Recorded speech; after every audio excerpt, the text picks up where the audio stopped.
Gold, trusted gold buyers. మీరు తాకట్టు పెట్టిన బంగారాన్ని విడిపించి ఈ రోజు ఉన్న మార్కెట్ ధరకు కొనబడను.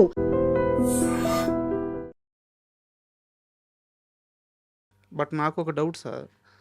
ఉదయకిరణ్ ట్రావెల్ అయిందంతా కూడా మామూలు మనుషులతో కాదు. రోడ్డు మీద పనుక్కునే రోజు నుంచి కోట్ల రూపాయల రెమ్యునరేషన్ స్థాయి తీసుకునే స్థాయికి ఎదిగిన తేజ గారు. అవకాశాలు అందిపుచ్చుకోవడానికి ఎన్ని ప్రయత్నాలు చేశారు ఒక ఆర్‌పి పట్నాయక్ గారు, ఒక వీఎన్ ఆదిత్య గారు. అంటే మనిషి ఎలా బతకాలి, ఎంత స్ట్రాంగ్‌గా ఉండాలి అన్నీ తెలిసిన మనుషులు మీరంతా. మీలాంటి వాళ్ళతో కలిసి తిరిగాడు, కలిసి ఎదిగాడు, కలిసి స్టార్ అయ్యాడు. ఏం నేర్చుకోలేదా? అంటే ఇలా ఉండాలి అని చెప్పే ఇది ఎక్కువ చనువు తేజ గారే తీసుకున్నారేమో. కానీ వినాలని రూల్ ఏముంది? సార్ వినాలని రూల్ ఏం లేదు కదా. తన లైఫ్ తంది. అందుకు దాని గురించి నేను ఎక్కువగా మాట్లాడలేను. ఎందుకంటే తను ఏం స్ట్రగుల్ అయ్యాడు, ఎందుకు అంత స్థితికి వచ్చాడు అనేది తనకు మాత్రమే తెలుసు. అందుకు తన మనసులో దూరి మనం చెప్పాలంటే తను బతికి రావాలి. సార్ మీతో ఇంటర్వ్యూ అనగానే సిరివెన్నెల గారి ప్రస్తావన లేకుండా ఆ ఇంటర్వ్యూ ఖచ్చితంగా పూర్తవదు. నేను పాడలేను కానీ లిరిక్స్ చెప్తాను సార్. నీ స్నేహం సినిమాలో సిరులో అన్ని నీ వెంట పెట్టుకొని ఏ హరుని ఇంట అడుగు పెట్టునో ఈ కుందనాల బొమ్మ అని చెప్పేసి ఒక అంటే ఈమె ఆల్రెడీ మహాలక్ష్మి, ఈమె చేయి పట్టుకునే జాతకం ఏ వరుడికి రాసి పెట్టుందో ఆ 2-3 లైన్లు ఉంటాయి సార్. నాకు పాడడం రావట్లేదు కానీ అదే సిరుల రాణి నీ చేయి పట్టి వరుణి జాతకం. అది ఒక్కసారి పాడతారు. అది సాహిత్యం పట్టు. అది ఫీమేల్ సోలో కదా. నేను సాహిత్యం చాలా ఇష్టం సార్ 4 లైన్లు నాకు. దానిలోనే ఒక ఇంకొక చిన్న ఇన్సెర్ట్ లైన్ ఒకటి ఉంటుంది ఆ పాటలోనే. అది సినిమా షూటింగ్ అయిన తర్వాత ఆ ఇన్సెర్ట్ లైన్ పెట్టాం సార్. ఇది రీ రికార్డింగ్ చేస్తున్నప్పుడు ఒక సైలెన్స్ బిట్ ఒకటి ఉంటుంది. ఆ బిట్లో కూడా లిరిక్ రావాలని నేను ట్యూన్ చేశాను. మళ్ళీ దానికి మళ్ళీ సాహిత్యం రాశారు శాస్త్రి గారు. కదిలే వెన్నెల శిల్పమా, గుర్తుందా అది? Yes sir. తనన అనుమతి నెరుగక ఎదసడిలో అపురూపమైన భావమా, అది ఆ కొబ్బరి చెప్పు దగ్గర అవునవును. ఆ బిట్ నేను అప్పటికప్పుడు రీ రికార్డింగ్లో ఇది ఉండాలి అని ఇది చేస్తే అప్పుడు హంసరాజు గారు శాస్త్రి గారిని పిలిపించి కూర్చోబెట్టి రాయించి అది మళ్ళీ రికార్డ్ చేసాం. శాస్త్రి గారితో ఎలా ఉండేది సార్ మీ అనుబంధం? ఫ్రాంక్గా ఒక ఇద్దరితో నాకు ఫాదర్ సన్ రిలేషన్షిప్. ఒకటి బాలు గారు, ఒకటి శాస్త్రి గారు. శాస్త్రి గారు సొంత కొడుకులాగా చూసుకునేవాళ్ళు నన్ను. ఆయనతో ఎక్కువ చనువు, చాలా చనువు. అంటే మ్యూజిక్ రైటర్స్ అందరితో చనువు ఉంటుంది, పోతే నాతో కొంచెం ఎక్కువ చనువు ఉండేది. ఆయనకి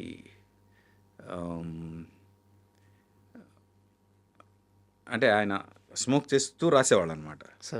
నాకు అసలు స్మోకు డ్రింక్ అలవాట్లు లేవు. అందుకు నేను గురుగారు మీరు మానేయాలి ఇది అని పట్టుపట్టేవాడిని నేను.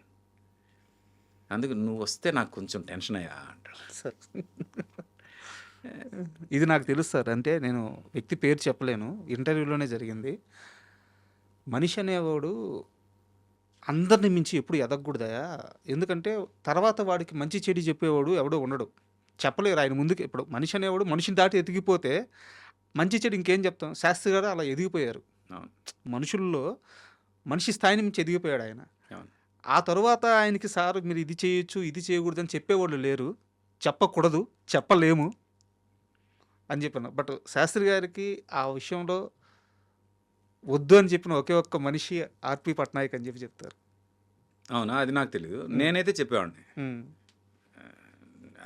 ఆయన అనేవాళ్ళు కూడా, నీ ఒక్కడి విషయంలో నేను కొంచెం భయపడతాను అని. ఎందుకంటే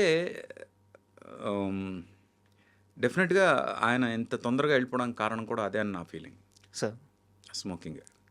లేకపోతే చాలా అంటే ఒక అపర మేధావి, అంత మంచి మనిషి, ఎలాంటి వేరే ఏ బ్యాడ్ హ్యాబిట్స్ లేవు. ఫ్యామిలీ అంటే చాలా ఇష్టం, కుటుంబాన్ని చాలా బాగా చూసుకునే మనిషి. సినిమాని ఎంత ప్రేమిస్తారు అనడానికి ఒక ఎగ్జాంపుల్ ఏంటంటే, మొత్తం సినిమాలో ఈ ఒక్క 4 లైన్లే మీరు రాయాలండి అన్న, ఆ 4 లైన్లు రాయడం కోసం మొత్తం సినిమా కథ విని ఆ కథ మొత్తాన్ని ఆ 4 లైన్లో చెప్పేంత గొప్ప మేధావి ఆయన సార్. మిగతా పాటలన్నీ ఎవరైనా రాసి ఉండొచ్చు కాక, ఏమైనా చేసి ఉండొచ్చు కాక, కానీ ఆ 4 లైన్లు ఆయన ఏదైతే చెప్తారో అదే మొత్తం సినిమా ఉంటుంది. అంత గొప్ప సాహిత్యం అయింది. సింపుల్ ఎగ్జాంపుల్ అంటే ఇప్పుడు మీకు మనసంతా నువ్వులో కిటకిట తలుపులు తెరిచిన కనులకు పాట ఉంది. కంటతడి నాడు నేడు చెంప తడిమిందే చూడు, చెమ్మలో ఏదో తేడా కనిపించలేదా. అంటే తను లేనప్పుడు నువ్వు ఏడ్చావు, తను ఇప్పుడు దొరికాడు, ఇప్పుడు ఆనంద భాష్పాలు వస్తున్నాయి. చంపతడే రెండిటికి కంటతడి వచ్చింది. కంటతడే. 2 చెంప తడిమింది. ఆ చెమ్మలో తేడా కనిపిస్తుందా? అంత డీప్గా ఎవరు ఆలోచిస్తారు? కథ ఉంది కదా సార్ మొత్తం. అలాగే 3 మాటల్లో కథ మొత్తం ఉంది. అలాగే సంతోషంలో పేరులో ప్రణయమా తీరులో ప్రళయమా అన్నాడు. పేరులో ప్రణయమా తీరులో ప్రళయమా ఒక్కొక్క అక్షరం మార్చి 2 ఎక్స్ట్రీమ్స్ చెప్పేశాడు ఆయన. లవ్ని అవును. పేరేమో నీది ప్రణయం, కానీ తీరేమో ప్రళయం అని అంత గొప్పగా రాయగలిగేది ఇంకెవరున్నారు? మహానుభావుడు సార్. అంటే ఇంకా ఆయన మా సీన్ అన్నట్టు, త్రివిక్రమ్ అన్నట్టు, అసలు ఆయన ఇండస్ట్రీకి ఆయన ఆయన ఆయన ఇంకా ఆయన మేధావితనాన్ని ఇంకా వాడుకోలేకపోయిందేమో ఇండస్ట్రీ. అంత నాలెడ్జ్ ఉంది ఆయనకి అని నా ఫీలింగ్. Great man sir. మీ సీనునేనా? మీ త్రివిక్రమ్ శ్రీనివాసేనా? నిజంగా మీ త్రివిక్రమ్ శ్రీనివాసేనా? ఆబ్వియస్గా మేము మంచి ఫ్రెండ్స్, బెస్ట్ ఫ్రెండ్స్. బయట ఎవరు నమ్మట్లేదు సార్. నమ్మకపోతే నాకేం పోయింది? బయట వాళ్ళ కోసం మనం ఎందుకు బతకాలబ్బా? ఎవరు నమ్ముతారో ఎవరు నమ్మరో నాకెందుకు? సీన్ నమ్మితే చాలు, నేను నమ్మితే చాలు. అంటే మీకు ఈ ప్రశ్న నాకు తెలిసి కొన్ని 100 సార్లు ఎదురై ఉంటుంది, ఎందుకు మీరు త్రివిక్రమ్ గారు కలిసి పనిచేయలేదు అని చెప్పి. అది సీను కథ చేసినప్పుడు ఈ కథకి ఆర్పీ అయితే బాగుంటుంది అని తను అనుకున్నప్పుడు నాకు డెఫినెట్గా పిలుస్తాడు. అలాంటి కథ వచ్చినప్పుడు తను పిలిచినప్పుడు నేను వెళ్తాను. అంతేగాని సీన్ కావాలని ఆర్పీకి ఇవ్వట్లేదు అని కానీ, సీన్కి ఆర్పీకి పడదని కానీ అలాంటివి ఏం పెట్టుకోవద్దు మీరు. సార్ లేదు సార్, ఇది బయట చాలా మందికి ఉంది, అందుకని నేను ఒకసారి గట్టిగా అది అందరికి తెలిసేలా చెప్పాలని అంత రిపీటెడ్గా అడిగాను. ఏం పర్లేదు. ఒకటి, మేమిద్దరం ఎలా ఉన్నాం అనేది ఇంపార్టెంట్. ప్రొఫెషనల్గా కలిసి పనిచేస్తేనే వాళ్ళిద్దరు బాగున్నట్టు, లేదంటే వాళ్ళిద్దరు బాగాలేనట్టు, వాళ్ళిద్దరికి ఒకరి మీద ఒకరికి ప్రేమ లేనట్టు అంటే మాత్రం అది చాలా తప్పు అవుతుంది sir. There will be so many factors. ఇప్పుడు ఆర్పీ పట్నాయక్ మ్యూజిక్ డైరెక్టర్ పెట్టుకోవాలి అంటే త్రివిక్రమ్ ఒక్క డెసిషన్ ఉండదు. అక్కడ ఒక హీరో ఉంటాడు, ఒక ప్రొడ్యూసర్ ఉంటాడు, చాలామంది ఉంటారు. వాళ్ళందరినీ సర్పాస్ చేసి తను డెసిషన్ తీసుకోవడం అనేది ఎంతవరకు కరెక్ట్? తన కెరియర్ కూడా ఉంటుందిగా, అవునా కదా? ఇప్పుడు నేను ఎప్పుడు ఒకటే నమ్ముతా, ఆర్పీని పెట్టుకుంటే 99% న్యాయం జరుగుతుంది, ఇంకొక అతను పెట్టుకుంటే 100% న్యాయం జరుగుతుంది అన్నప్పుడు సినిమా గురించి ఆలోచించి ఎవడైనా ఆ 100% ఎవరి వల్ల న్యాయం జరుగుతుందో వాళ్ళనే పెట్టుకోవాలంటాను నేను. ఓ 10 రూపాయలు ఎక్కువైనా సరే. ఎందుకంటే సినిమా ఈజ్ ఇంపార్టెంట్, మనుషులు కాదు సార్. రేపు ఆర్పీని పెట్టుకుంటే 100% న్యాయం జరుగుతుంది, వేరే వాళ్ళని పెట్టుకుంటే 99% న్యాయం జరుగుతుంది అని అనుకున్నప్పుడు ఆర్పీనే పెట్టుకోవాలి. ఎందుకంటే ఆర్పీ వల్ల 100% న్యాయం జరుగుతుంది. అక్కడ సినిమా ఇంపార్టెంట్, మనిషి కాదు. ఈ ఒక్క సీక్రెట్ నేను ఎప్పుడు నమ్ముతాను. కాబట్టి ఇప్పటివరకు నేను ఎప్పుడు కూడా ఎవరి దగ్గరికి వెళ్ళి మీ సినిమాలో నేను మ్యూజిక్ చేస్తానని వెళ్ళలేదు సార్. 2002వ సంవత్సరంలో నిద్రపోయారా, తిన్నారా, రెస్ట్ ఉండిందా? మార్నింగ్ 4కి ఇంటికి వెళ్ళి మళ్ళీ 7కి వెనక్కి వచ్చేసి రికార్డింగ్లు చేసేవాళ్ళం. ఏదైనా వర్క్ అంటే నేను ఇన్వాల్వ్ కాని వర్క్ ఏమైనా, టెక్నికల్ వర్క్ ఏమైనా జరుగుతుంటే స్టూడియోలోనే నిద్రపోవడం, ఇలాంటివి కూడా ఉన్నాయి. ఎన్ని సినిమాలు చేస్తారు సార్ ఒక 2002లోనే? అది నాకు నేను లెక్క పెట్టలేదు ఇప్పటివరకు. నేను ఎన్ని సినిమాలు చేశాను నాకు తెలియదు. నేను ఇప్పటివరకు ఏమీ లెక్క పెట్టలేదు. 2002 వికీపీడియా ఓపెన్ చేసి లెక్కేస్తుంటే వస్తూ ఉన్నాయి. ఒక 16-15 వచ్చిన తర్వాత ఇంక లెక్కేసే ఓపిక లేక ఆగిపోయాను నేను. అవునా? ఏమో మరి. అంటే నేను ఫ్రాంక్గా నేను అన్ని హిట్లే. అదే నేను లెక్క పెట్టలేదు ఎప్పుడు. కొన్ని అయితే చాలా ప్రౌడ్ మూమెంట్స్ ఉన్నాయి. మ్యూజిక్ వరల్డ్ అని బంజారా హిల్స్ రోడ్ నెంబర్ 1లో ఉండేది. వాళ్ళు చార్ట్ బస్టర్స్ పెట్టేవాళ్ళు. టాప్ 10 చార్ట్ బస్టర్స్ పెడతారు. క్యాసెట్లు ఎలా సీరియల్ పెడతారు, 1, 2, 3, 4. ఎవ్రీ వీక్ కంపల్సరీ మేము వెళ్ళి చూసేవాళ్ళం. అదొక్కటే మాకు ఆట విడుపు. స్టూడియో బయటకు రావడం అంటే అదొకటే. వచ్చి ఆ చార్ట్ బస్టర్స్లో ఏమున్నాయి అని చూసుకోవడం అన్నమాట. అలాగా ఒక particular week first, second, third 3 నావే ఉన్నాయి. ఓకే. అది ఏ సంవత్సరం ఏ సినిమాలు గుర్తులేదు కానీ, బట్ అది one of the best moments. సంతోషం సినిమా రిలీజ్ అయ్యే ముందు ఆ, నేను ఈ ఓడి వాడొచ్చో లేదో తెలియదు కానీ నాగార్జున గారికి హిట్స్ లేవు. ఆ, చాలా రోజుల నుంచి హిట్ లేదు నాగార్జున గారికి. సంతోషం మ్యూజికల్ హిట్. అంటే అద్భుతమైన, చాలా సున్నితమైన కథ ఉంటుంది, అద్భుతమైన స్క్రీన్ ప్లే ఉంటుంది, బట్ పాటలు అద్భుతంగా ఉంటాయి. ఆ పాటలు విన్న తర్వాత నాగార్జున గారు మీతో ఏమన్నారు? ఎన్నాళ్ళు ఎక్కడికి వెళ్ళిపోయారు అన్నట్టు ఫస్ట్ క్వశ్చన్ ఆయన అడిగింది ఇది. ఆ,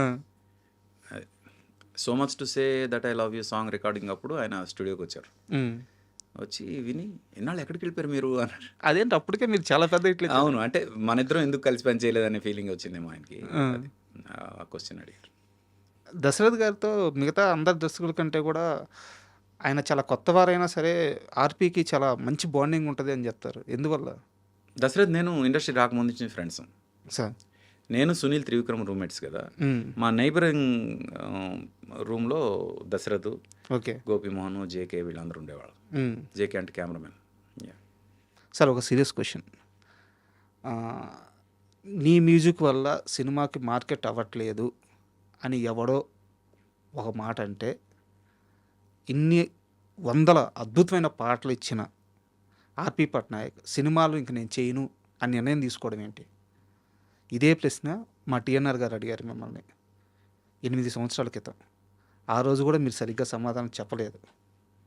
నాకు ఈ విషయంలో సరైన సమాధానం కావాలి.